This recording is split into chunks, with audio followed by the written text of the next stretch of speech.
byenjijandaba n'abantu ababika omwana wange kuba waliwo ababisa omwana wange ku TikTok ne balaga nti Kasumba Juma afudde n'endaba ebifaananyi n'endaba emiguwa ne balaga gino emiguwa gye gyasse Kasumba Juma. Naye kyensinga okwebaza neebaza Maama Fiina mwebaliza ddala kuba yambeereddewo yasobodde okuŋŋumya nansuubiza buli wamu ajja kukola ki ajja kutuuza. Naye abantu ababisa omwana wange amaziga gonna ge nakabidde wa Maama Fiina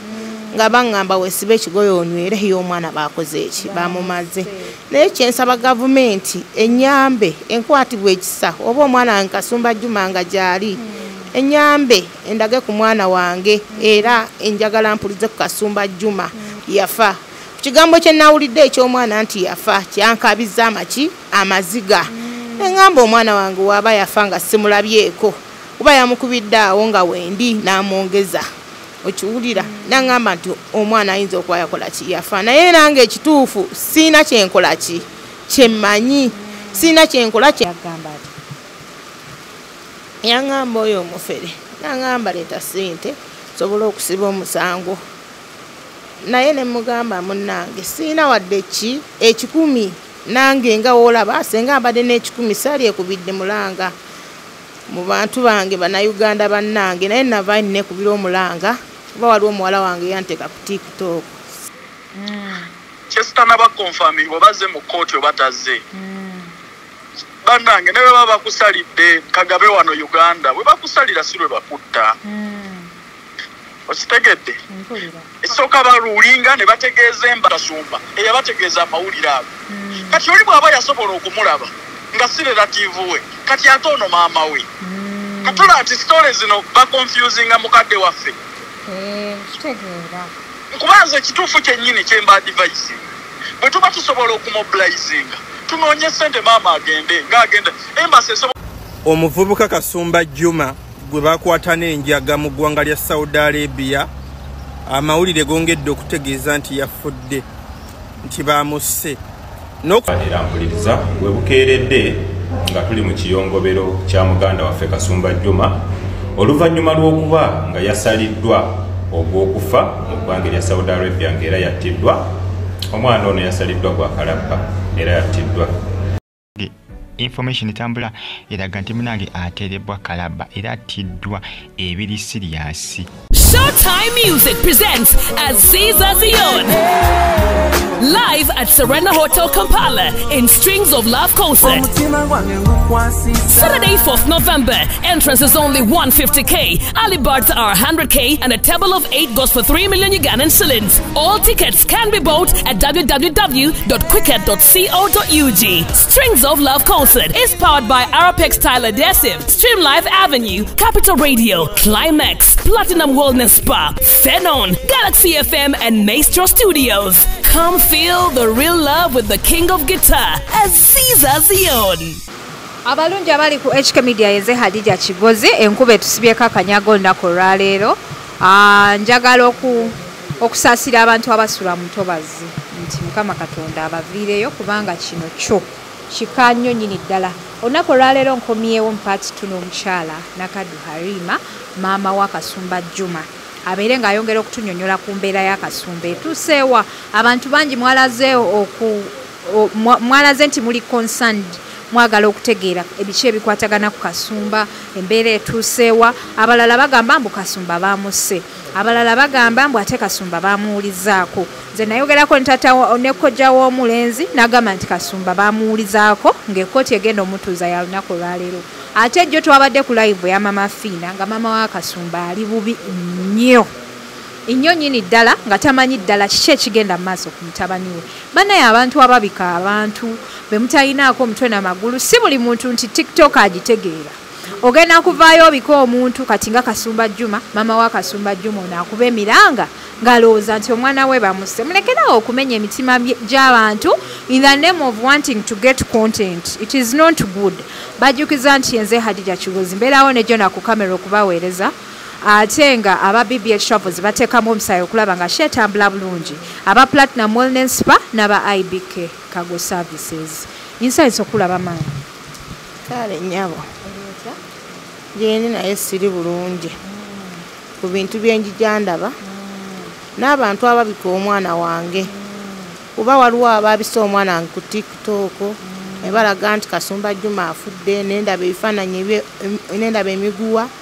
ne balaga gino emiguwa gyegyasse Kasumba Juma. Naye kyensinga okwebaza nebaza Maama Fiina mwebaliza ddala kuba yambeereddewo yasobodde okuŋŋumya nansuubiza buli wamu ajja kukola ki ajja kutuukawo. Kuba Maama Fiina yaŋŋambye yatambuddeko buli wamu wasoboka ng'anyonya Kasumba Juma. Kasumba Juma teyamulabe mu kkomera. Maama Fiina yagenzeeyo Saudi okunoonya Kasumba Juma. Maama Fiina alina abantu be abali Saudi. Era yaŋŋamba ekintu kino abadde akikwasaganyiza abadde teyansuula abadde akikwasaganyiza. Era ekyo nsooka ne neebaza naye abantu abaabisa omwana wange amaziga gonna gennakaabidde wa Maama Fiina nga baŋŋamba weesibe ekigoye onywere y'omwana baakoze eki bamumaze. Naye kyensaba gavumenti ennyambe enkwatibwa ekisa oba omwana wange Kasumba Juma nga gy'ali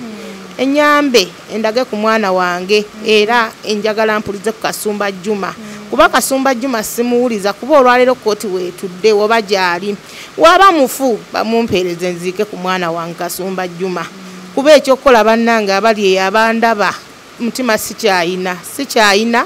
n'okutambula ntambula naye nga siyenze okumuntu okubikira omuntu nga tomulabyeko.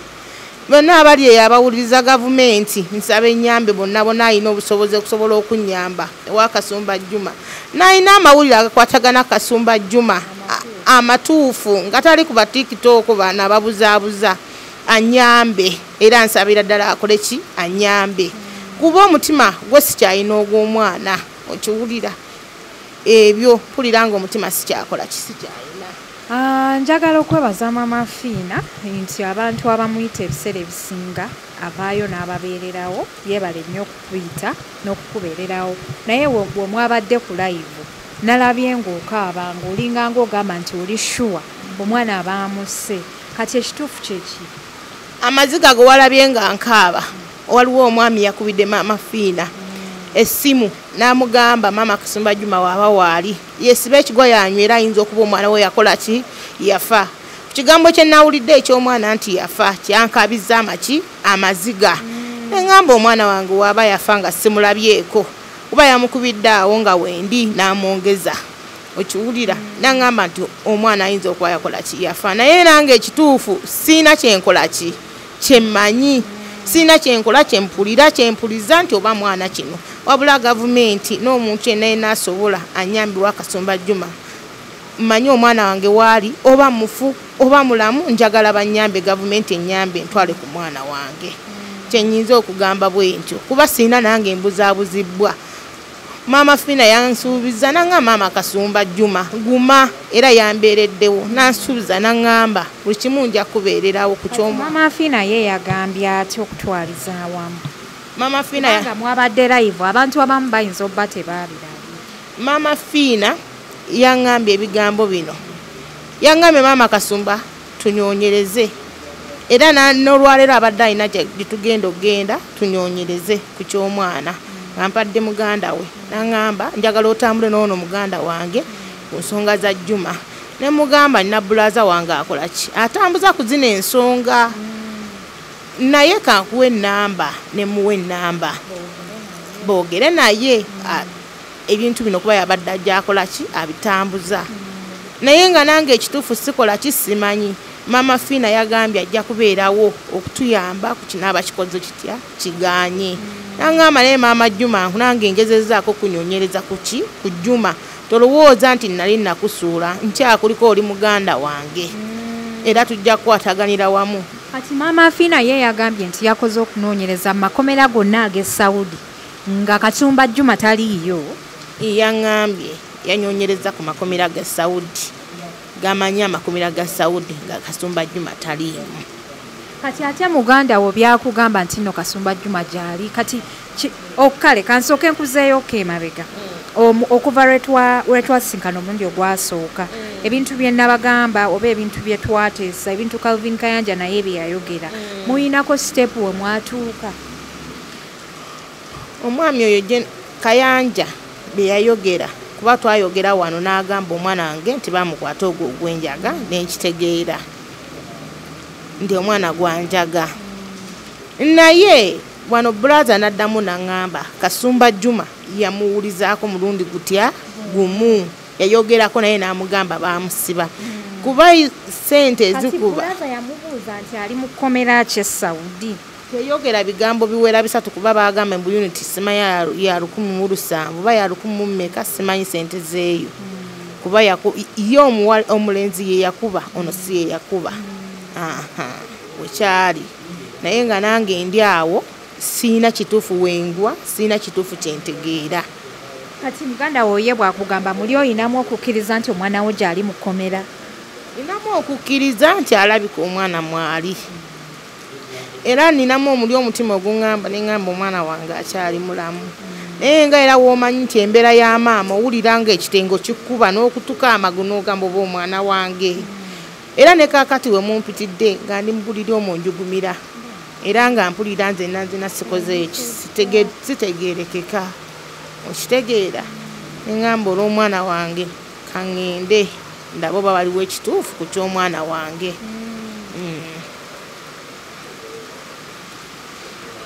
bannanga abalungi abali ku HK Media ono ye maama wa Kasumba Juma gwe wenna ayina butya bw'osobola okumuyamba osobola okubeera nga omunoonyako bulambalamba osobola okubeera nga omuyamba ku nsonga eyo abasawo abaganda abajja mu inbox yange nga munkubira mugamba nti maama wa Kasumba Juma asiba omusango ng'omusawo asabye $3,000,000 Abanayuganda bannaye mubeereemukko n'omutima omusaasizi ku mbeera omukyalo ono gy'alimu otandika otya okugamba mbu naakuwa $3,000,000 ozitwale ku musawo mbu Kasumba Juma talinayo kapoloti tukatunde omusawo abakoleko bannange mulekeraawo ebintu by'obufere beera osobola okubeera omubbi tetukulinaako buzibu naye byotya mulekeraawo okubba abantu abanaku nga maama wa Kasumba omukyala bwe yakukubira essimu oyo omufere yagamba ati yaŋŋamba oyo omufere naŋŋamba leeta ssente sobola okusiba omusango naye ne mugamba munnange siina wadde ki 10 nange nga woolaba senga mbadde n'10 saali ekubidde mulanga mu bantu bange Bannayuganda bannange naye nava nekubira omulanga kuba waliwo omuwala wange yanteeka ku TikTok siina wadde 10 era nga nsaba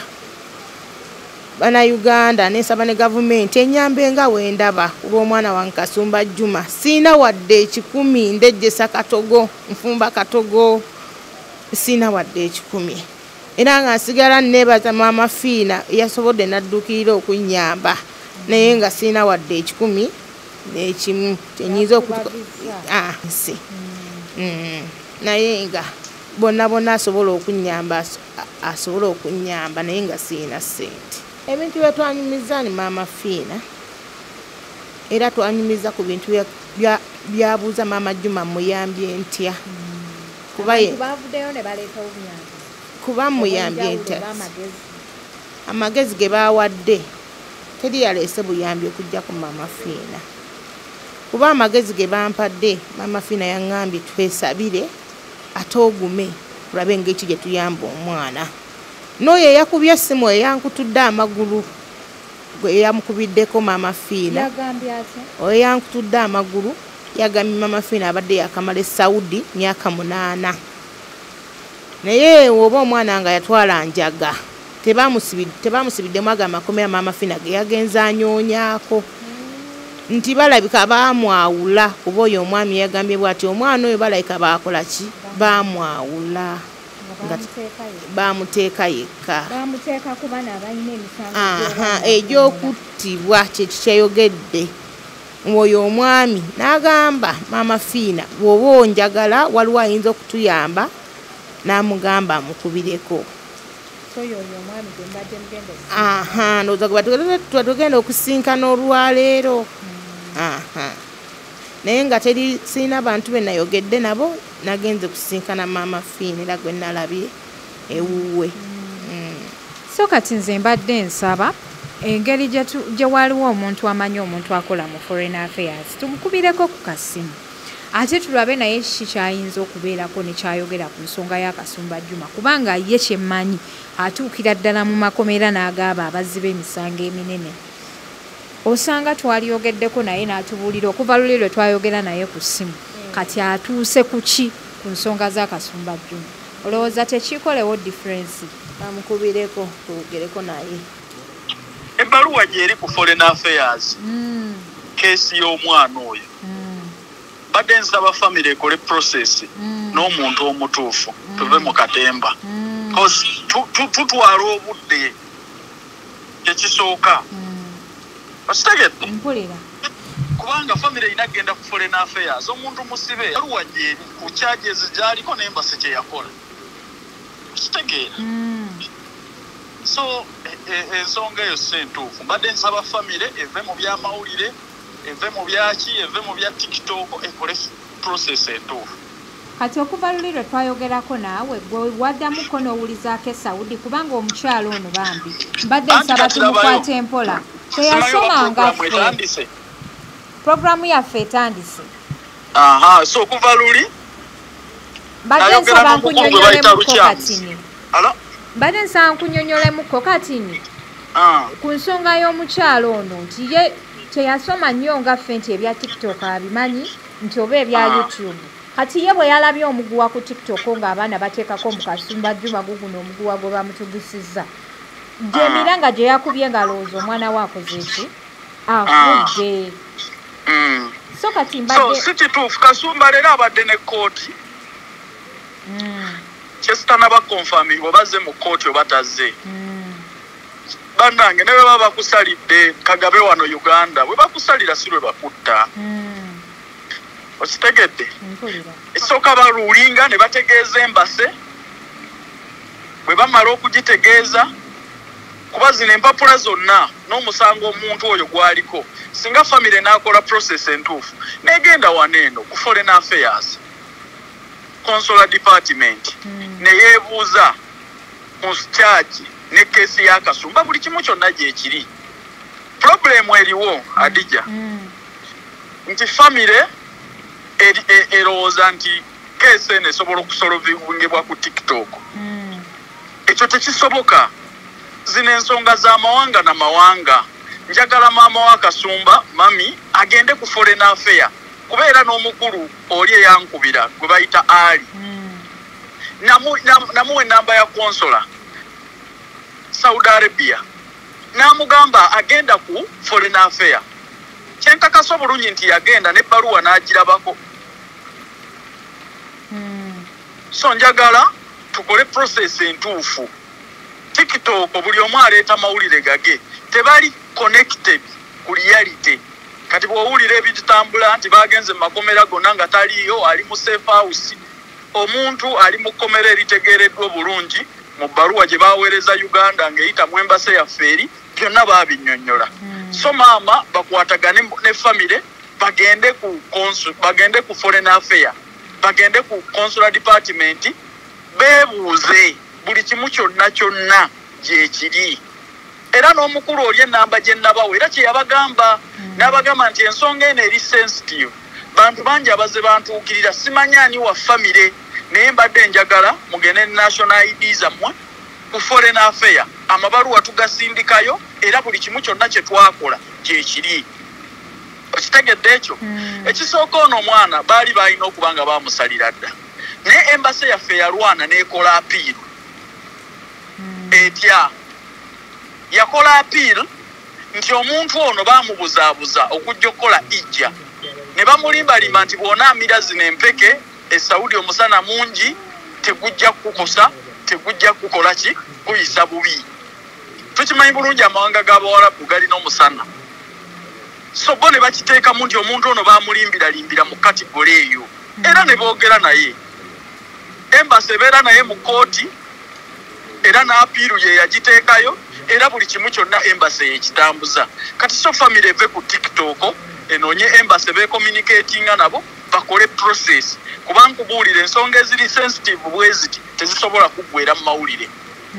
mulimu by'olina okukola mu nsonga z'omanyi nti ntuufu ng'olina kulimba teriyo mukulu ajja kwekomissioninga wano anti twayiyiza bwe tuti tutegedde kubanga kati ne bino byennyini bye twogera nti embasi yakola apiiru ku nsonga bweti oluusi babikola nga byakuyamba munnayuganda naye nga mu mateeka amatuufu nti oluusi oba omanyi nti omuntu ono diiru yagirimu naye oluusi ne bayiiya nga bw'onaayiiza munnayuganda munno ng'ate tebirina kujja eno mu mawulire okitegedde so amawulire go tegalina we gagenda kutuyambira kubanga teriiyo n'omu ali ku tiktok okwo ali mu musango gwa muntu ono bweru okuleka okukonfusinga ge mazima amatuufu kuba buli lunaku tiktok ebaako ekirala olwale ajja abaamubika nti baamusse enkya bajja kukugamba nti ate teerazze mu kkooti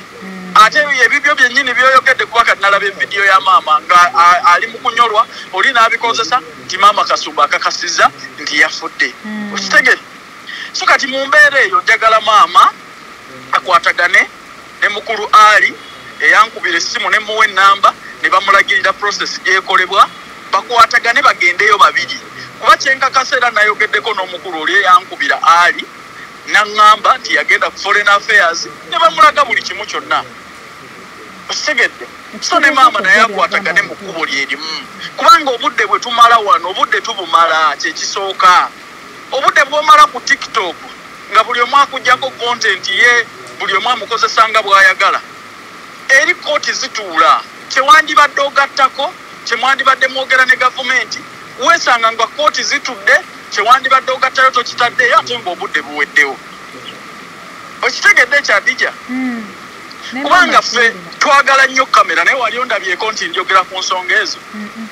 kozi nkimanyi ne bwe mba nzoogeddeko tewali kyekisobola kukyusa ekikulu kyakuadivisinga famire nti kola pulaani ennamba eno ye Saudi Arabia kikubeko okikubyeko egambye genda wanti genda ku foreign affairs nekulagirira newoogenda bw'otuusewo bagambye eki bakwetaagisa ki olwo process etambule naye njagala okukakasa kabeere tikitoka ng'alina following ki nga keesa eri Saudi Arabia ng'oba eri Dubai oba eriwa nga si gavumenti yekoze process eyo tewali kisobola kukolebwa okuleka okwonoona obwonoonyi ebintu kubanga eri abali mu kunoonyeza obutaala mu bintu bino nga tebabikolako amanyi binyiiza abannayuganda bawano bakoowa waliwo abantu abali mu kustragolinga ne Kasumba mu courts of law naye ng'ate abalala bafuna obuyinja bali ku masimu gaabwe ntegerekese bulungi nti waliwo abali mu kunoonyezaako laikisi na biki abagenda okumalamu abantu amaanyi abakola process entuufu kuba gye bali ekirungi nti waliwo n'essimu Kasumba gye yakubirako omwami asobola omukubira n'amubuuza bakuleeta mu kooti embasi yakola apiiro so maama kyeyandibadde abuuza embasi eyo ngituuseeko ntya tubeere itaaki okitegedde ontegedde bulungi awo nziriramu kyenkubuulira kyekino olaba omukulu gwe wa miitinga ojjukira omukulu gwe wa miitinga ne mwogera ku passport ya nzijukira kati eyo internal affair kati eriyo omukulu y'omu mu foreign affair ennamba eri gye nawa maama owuliriza nkuwulira ssebo ennamba eri gye nawa maama omwami yamala n'ankubira n'ayogera n'omwami oli n'amubuulira ki ky'alina okukola yamugamba genda ku foreign affairs this is a sensitive matter bantu bangi abadde bantuukirira siyinza kuwa buli omu information naye genda ku foreign affairs bagenda kugayidinga bulungi n'ayogedde ne mukulu ali jjo n'aŋŋamba yagenda ku foreign affairs era ne bamulaga ebbaluwa ne bamugaana ogikuba ekifaananyi naye buli kimu kyonna ne bakimunnyonnyola nti omuntu ono ali ku death penalty ali ku kino kyenna kino naye embase yaffe yakola kino na kino era omusango gukyagenda mu maaso singa ffenna tubeera wamu ne tutaba na information zitagala kubanga ebintu bya wano bimanyi bulungi oli bw'alaba akola naye ng'oli ku layini nkyamu ayinza okukireka okimanyi ekyo n'agamba aye kale katulabe oyo gwagamba nti yayamba gyagenda okumutuusa kati buli omu ayogera kiki mulimu n'abeenoonyeza ebyabwe abamu boonoonya kumanyika abamu banoonya ki naye nga process entuufu ekolebwa gavumenti you can only access government oba embassy ng'oyise wano ku foreign affairs n'ogendawo n'obuuza consular department n'ogamba mwana wange ali Saudi Arabia ali ku kino na kino keesa eri bweti babimanyi bulungi era ebbaluwa gye ziri okitegedde ne bwe tunaamala obudde wano nga twogera tukola kino na kino tekigenda kuyamba okuleka okuzuula leeta oluvannyuma ennyo nti obudde tubwonoonye ku bantu abakyamu okitegedde so maama mukwateko omutwale wali consular department adija system z'awano zimanyi bulungi era bagenda kumunnyonnyola buli kimu kyonna era bamubuulire nakyo ekyokukola maama kati ye abadde confused nga engeri gy'atamanyi kukozesa mutimbagano alaba abantu bawandiika nti Kasumba bamusse ne bateekawo n'omuguwa ogulaga nti Kasumba gwe bamutugisiza Kasumba tebannamutta adija Kasumba tebannamutta era abadde ne kkooti bannange ne bakusalira sire bakutta kuba tebannamusalira era bwe banaamusalira ebbaluwa eyo bajja kugisindika ku foreign affairs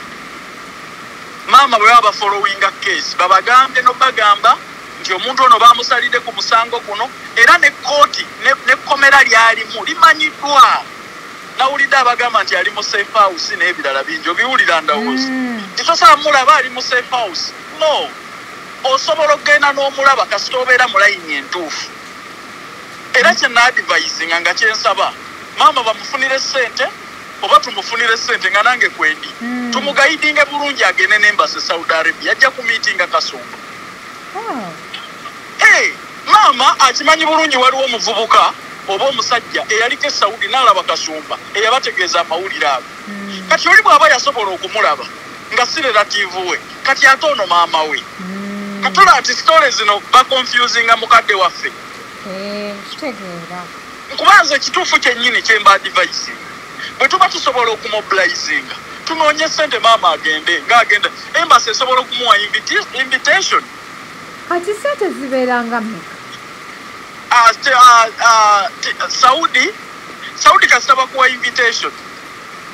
ndowooza n'etiketi oyinza okubeeranga mu miliyoni mmeka tubale dola nga 10,000 kuba tiketi ya Saudi ey'ebbeeyi to and fro ekitegedde visa si ya bbeeyi no dola 10,000 kati mbadde nkyakunnyonnyola nti oba olaba maama ali confused kimuletedde n'okudawutinga muganda we byamugamba okusinziira ku muliro ogukumibwa ku ki anti maama ategeere social media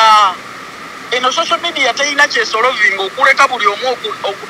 bwenjogera ku kino kinaatambula bo kye bakola okimanyi bulungi adija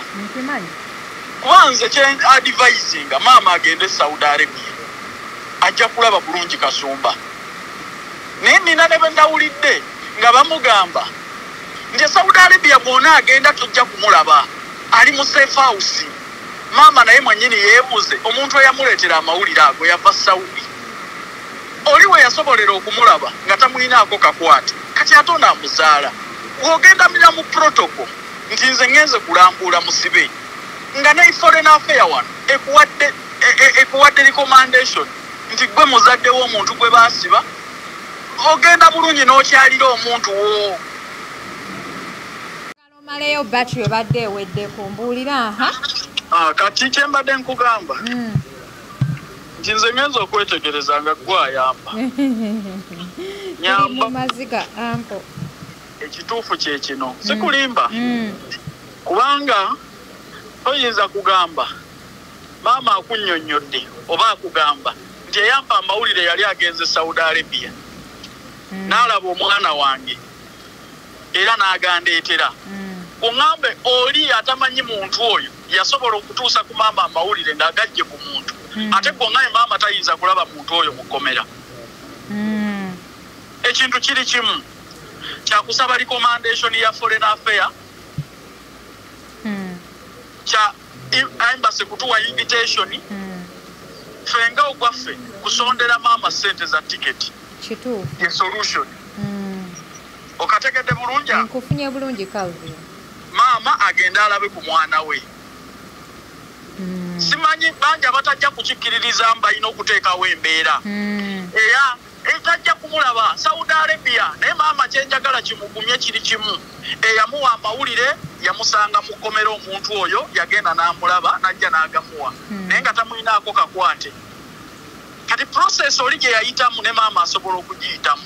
saagala kumugamba bingi okitegedde ekisooka embase eri ku nsonga eno ye yakola apiiro.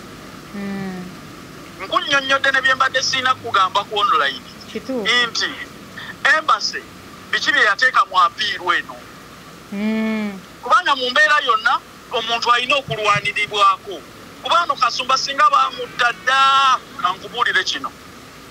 baagumusalira. Kasumba gyali okiwulidde baagumusalira bino ebintu byaliwo okuva mwezi gwa kusatu. Mu mwezi ogw'omusanvu kooti n'eruulinga kati embase n'ekola apiiro n'esaba era n'ennyonnyola nti omuntu ono baamubuzaabuza engeri eno gye wali gy'ebbugumu bamugamba nti empeke zino z'omira zigenda kuyamba ku bbugumu liri ng'ogenza okukola ijja era first time traveler tatambulangako ye mukkiriza nnyo embeera eyo n'eginnyonnyola kooti n'ebasaba obudde enoonyereze. Kitegedde bulungi. So kati mu mbeera zonna obimanyi bulungi ebya kooti oluusi bakuleeta n'owoza oluusi ne bata ng'era wano bw'olaba embeera ya wano osobola kujja mu kooti omulamuzi n'akulabako bulabi ne bakuzzaayo. Okitegedde singa bwe baali bakola bwe batyo nti ono bamukutte n'enjaga kabatte singa embase teyakola apiiro. So embase eri ku nsonga eno ffe kye tusobola okuyamba mami waffe mami Kasumba kwe kusonda ssente agenda alambuule e Saudi Arabia. Tuba tumuyambye dano okudda buli lunaku mu bigambo tuba tumuyambye nnyo kutuuka ku gurawundi. Nze kyenda okukola kulaba nti embase nkitegeeza kino emuwa invitation. Kubanga bagambye toyinza genda Saudi nga tebakuinvitinze abagendayo batya. Process yemu abagendayo ne maama asobola ogiyitiramu. Osegedde omanye atakuyambye akunafuyiza mbeera. Okitegedde? Nkitegeera. Saudi abantu bagendayo bulijjo. So waliyo ensonga yange waliwo omwana wange gwe bakwatirayo kati ne bamugamba maama nawuliddeko n'amugamba imbu bw'ona agendayo naawe bajja kukukwata bagende nti gwe yagimutikka. Bannange bakwata bukwasi bantu bwe bati ab'embasa abamuwolereza nga tebabakwatanga bosi bantu. Nkitegeera. So ebino byonna mulimu abantu abatakola ku process eno mulimu abantu be badipootinga e Saudi Arabia be nawulidde bawa amagezi maama naye ng'ali ku deportation bamudipootinga bamugoba Saudi. Nkitegeera. So mu mbeera eno tukwatagane n'abantu abatuufu obuyambi bwokka bwe tusobola okuwa maama kwe kugatta ky'olina nange kyennina n'oli kyayina ne tumugulira tiketi n'agenda e Saudi n'alaba omwana we. Kitegeerekese tweyanza nnyo tweyanzege Calvin Katonda ayongere okwongera okumanya kubanga HK Media ekyakwetaaga nnyo nnyini ddala. Maama mugumye muge tutambule mpola tukwatagane n'abantu abatuufu tujja kugguka. Munnange ono ye Gerard wange mu bintu bya Saudi. Okitegedde? Neyanza nnyo Calvin. Kuba nze gye nabalagirira baabawa n'ebbaluwa ekakasa ku nsonga ezo. Ebbaluwa wagirabako? Ebbaluwa mukulu Ali yagirabako nze yaŋŋambye. Ali agirina. Era abakalubina ayogedde kuba namukwasa Ali. Okitegedde? Nze Ali namulagirira gye namulagirira n'agenda ne bamuwa ebbaluwa ne bamubuulira buli kimu. Kale banayo okuleka nga maama agamba nti naye alina process eyamuwadde ku bujulizi. Neyanza nnyo neyanze ge okungumya omwana wange nti gyali bannange omwana wange Kasumba Juma gyali akyali mulamu. Maama omwana gyali naye kati obutamala budde maama tubeere ku nsonga emu ogendeko e Saudi Arabia omwana ojja mulaba. Kuba n'atubuulira ebifaayo era akunnyonnyole ng'omwana. Tufuna visa ya Saudi Arabia ate kirungi Saudi Arabia egaba visa myezi 6 oba mwaka. Agwe woyagalira wonna ng'oddayo bakooti lwetudde ng'ogendayo tuve mu bino ove ku bigambo by'aba TikTok. Tweyanziza nnyo Gerard waffe weebale nnyo information eyo. Kale maama muŋŋumize mbeere bulungi. Kale naye beera bulungi. abalungi abali ku HK Media byebyo bannange ono ye Gerard wange mu bintu bye Saudi kyovola buli kituuka Saudi nkubira ye kati maama kitegeeza muganda oddala takulimba just ng'obulumi bw'omuzadde oli confused wobikula TikTok n'olaba ono kyayogera n'olaba oli kyayogera ono kyakugamba ono kyagamba naye ndowooza ebigambo Calvin byakugambye maama obitegedde bulungi so kati ali eyo ng'olina obuyambi bw'osobola okuwa maama wa Kasumba osobola okuyita ku nnamba eno ey'essimu basomera eri wa Airtel osobola okuyita ku nnamba yeno ey'essimu bannange babuloga temumusa amasimu ag'okumusaba interview ennamba eno yakuteekako ssente oyo yenna asobodde okumuyambako process okumutransportinga okugenda ku foreign affairs anoonyereze ku musango gw'omwana poza ate mu maaso awo tujja communicatinga nga tumaze okukola ki okukwatagana nga ttiimu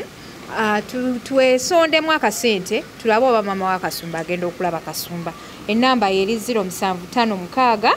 519 gibasomere mami eri 0756 519 04 enamba yange ereeta nakadwalina so gwe wenna ayina kyosobodde bambi okuyamba ku maama Kasumba okwebeezaawo ng'omukyala n'okumugumya essaawa eno kubanga embeera gy'alimu ndowooza omulaba wano wemutuusiza bwagira n'ateekako TikTok n'asangayo bino bwagira n'ateekako YouTube n'asangayo bino byonna kwegamba birina engeri gye bimwenyikiza omutima abafere temukuba ku nnamba eno nga mugamba maama Kasumba mbumutwala mu basawo musimanya musiba omusango tajja bakwata